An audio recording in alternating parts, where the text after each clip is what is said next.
बिस्मिल्लाहिर्रहमानिर्रहीम। दोस्तों, online news में खुश आमदीद। दोस्तों, आज की इस वीडियो में हम बात करने वाले हैं कि सरफराज ने वतन वापसी पर कौन सी ऐसी बात कह दी कि जिससे पूरी पाकिस्तानी कौम खुशी से निहाल है। तो इसको जानने के लिए वीडियो को आखिर तक देखें। तो चलिए दोस्तों, वीडियो को शुरू कर लेते हैं। दोस्तों, वीडियो में मजीद आगे बढ़ने से पहले आपसे एक छोटी सी रिक्वेस्ट है कि वीडियो के नीचे सब्सक्राइब बटन बना है, उस पर लाजमी से क्लिक कर दें और साथ में एक छोटा सा घंटी का निशान बना हुआ है, उसके ऊपर भी क्लिक कर दें ताकि जब भी हम ऐसी नई वीडियो अपलोड करें तो वो सबसे पहले आप तक पहुंच सके और आप उससे फायदा उठाएं भरपूर तरीके से। और हमारी हौसला अफजाई के लिए एक लाइक जरूर कर दें।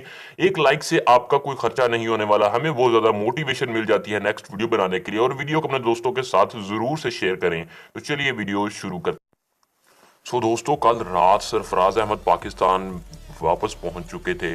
तो वहां पर मीडिया के नुमाइंदों से बात करते हुए उनका ये कहना था, जब उनसे सवाल किया गया इनके 4 मैचेस की पाबंदी के बारे में, तो उनका ये कहना था कि उनसे एक गलती हुई थी जिसके बारे में उन्होंने तस्लीम किया उस गलती को और उसकी माजरत की। और पीसीबी का उन्होंने शुक्रिया अदा किया कि उन्होंने इस मामले को बहुत अच्छे तरीके से हैंडल किया और जो भी प्रोसेस था उसे मुकम्मल किया।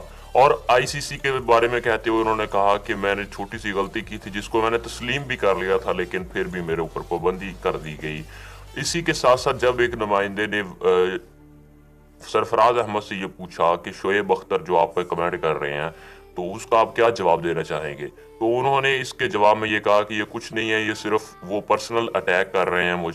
दोस्तों, इसके अलावा उन्होंने अपनी पाकिस्तानी कौम को उम्मीद दिलाते हुए कहा है कि पिछले 5 महीनों से हम मैचेस खेल रहे हैं और बहुत अच्छी कारकर्दगी अदा कर रहे थे, बहुत अच्छी कारकर्दगी दिखा रहे थे, लेकिन सिर्फ एक गलती की वजह से मुझ पर पाबंदी लग गई है। लेकिन नेक्स्ट टाइम से मैं बहुत ज़्यादा मेहनत करने वाला हूँ। ये भी सरफराज अहमद ने अपने इंटरव्यू में कहा है कि मैं बहुत ज़्यादा मेहनत करूँगा और एक पहले से ज़्यादा अच्छी परफॉर्मेंस मैं दूंगा अपने पाकिस्तान के लिए, अपनी पाकिस्तानी टीम के लिए।